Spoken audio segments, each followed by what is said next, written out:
बिस्मिल्लाहिर्रहमानिर्रहीम। अस्सलाम वालेकुम। मैं हूँ आयशा और वेलकम करती हूँ आपको आयशा की किचन में। आज मैं लाई हूँ सर्दियों के हवाले से एक बहुत ही मज़ेदार और बहुत ही टेस्टी सी रेसिपी, जिसे बनाकर आप अपने बच्चों को खांसी नज़ला ज़ुकाम से महफूज कर सकते हैं। आज मैं आपसे शेयर करूँगी मुर्गी के पंजों को साफ़ कैसे किया जाता है फटाफट से और बहुत ही आसानी के साथ। दो तरीके आपसे शेयर करूंगी, जो आपको बेस्ट लगे वो आप तरीका यूज़ कर सकते हैं। और साथ ही बनाएंगे एक मज़ेदार सा और टेस्टी सा सूप, जिसे पीकर आपके बच्चों का नज़ला ज़ुकाम खांसी तो जाएगा, एनर्जी भी भरपूर मिलेगी इंशाल्लाह ताला। तो रेसिपी को एंड तक ज़रूर देखें, अच्छी लगे तो लाइक शेयर ज़रूर कर दें। और तो चलें फिर रेसिपी को स्टार्ट कर लेते हैं, बिस्मिल्लाह करते हैं। यहाँ पर मैंने ले लिए हैं मुर्गी के पंजे।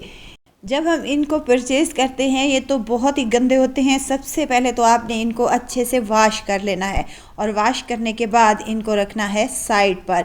दो तरीके आपसे आज शेयर करूंगी, जो तरीका आपको बेस्ट लगे उससे आप पंजे साफ़ कर लें। बेहतरीन सा दोनों तरीके ही बेस्ट हैं। यहाँ पर मैंने एक बाउल में ले लिया है गर्म पानी, उबलता हुआ पानी ले, उसमें एक पंजे को आपने 30 से 40 सेकंड के लिए छोड़ देना है और उसके बाद इसको हम निकाल लेंगे। और निकालने के साथ ही हम इसको अच्छे से छील लेंगे। हाथ की मदद से आसानी से ये छिल जाएंगे। देखें ये कितने आसानी के साथ छिल रहे हैं। पंजे साफ़ करने का ये तरीका बेस्ट है। मैं अपने घर पर इसी तरीके से ही पंजे साफ़ करती हूँ।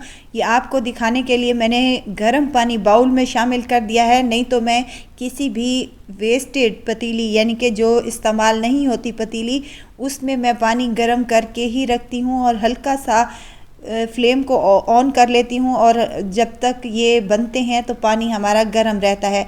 इसको आपने ज़्यादा देर तक नहीं छोड़ना पंजे को, वरना इसकी जो ये स्किन है, ऊपर वाला गोश्त है, ये निकल जाएगा तो बाकी हड्डियाँ बाकी रह जाएंगी, जो कि हमें बिल्कुल भी नहीं चाहिए। बस इसकी ऊपर वाली जो येलो येलो सी स्किन है, इसको हमने उतार लेना है। देखें यहाँ पर एक पंजे को मैंने साफ़ कर लिया है और इसके ये जो नाखून है ये भी हम निकाल लेंगे। किसी भी तेज़ छुरी की मदद से इजीली निकल आएंगे। और इसी तरीके से हमने तमाम पंजों को साफ़ कर लेना है और साइड पर रख देना है। अब मैं आपको बताती हूँ कि दूसरा तरीका कौन सा है, जिससे आप पंजे मिनटों में साफ़ कर सकते हैं। तो यहाँ पर देखें कितना साफ़ सुथरा और बेहतरीन सा हमारा पंजा बनकर तैयार हो चुका है। देखें यहाँ पर तमाम पंजों को मैंने साफ़ कर लिया है। अब यहाँ पर मैं आपको दूसरा तरीका बताती हूँ। फ्लेम को आपने ऑन कर लेना है और किसी भी आपने चिमटे की मदद से इसको फ्लेम पर रख देना है, ताकि ये भुन जाए। भूनने से ये होगा कि इसकी ऊपर वाली स्किन जो है वो थोड़ी फट जाएगी, जिससे आसानी से ये उतर आएगी। जो तरीका आप लोगों को अच्छा लगे या बेस्ट लगे या आसान लगे, तो आपने इस तरीके से तमाम पंजों को साफ़ कर लेना है।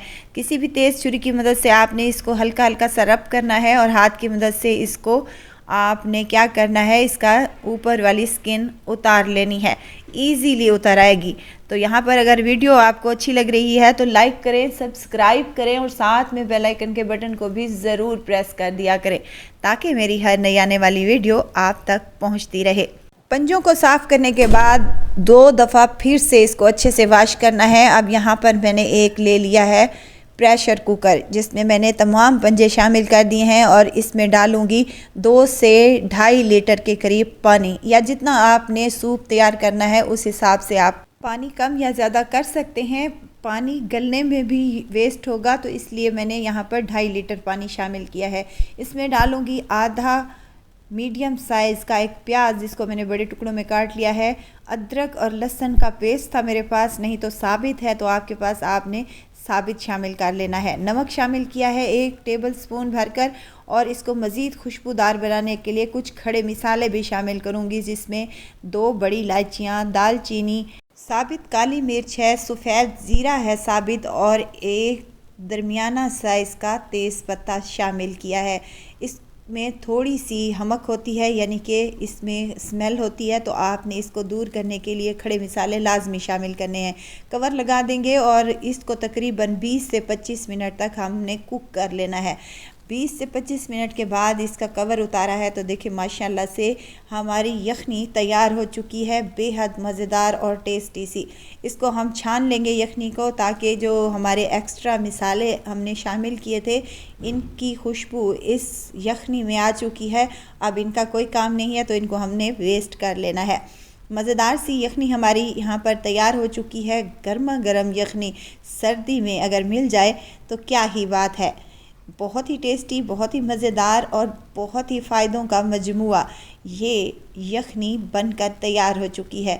अब आप इस पर डालेंगे काली मिर्च पिसी हुई, हस्बे ज़रूरत जितना आप तीखा पसंद करते हैं उस हिसाब से डाल लें। नमक भी आप चेक कर लें। अगर आपने अपने बच्चों को सर्दी से बचाना है तो आपने ये सूप बनाकर लाजमी अपने बच्चों को पिलाना है। ज़रूर ट्राई कीजिएगा और दुआओं में मुझे ज़रूर याद रखिएगा। खुश रहिए, खुशियाँ बांटें। इजाज़त चाहती हूँ, फिर आऊँगी इंशाल्लाह एक नई और मज़ेदार सी चटपटी रेसिपी के साथ।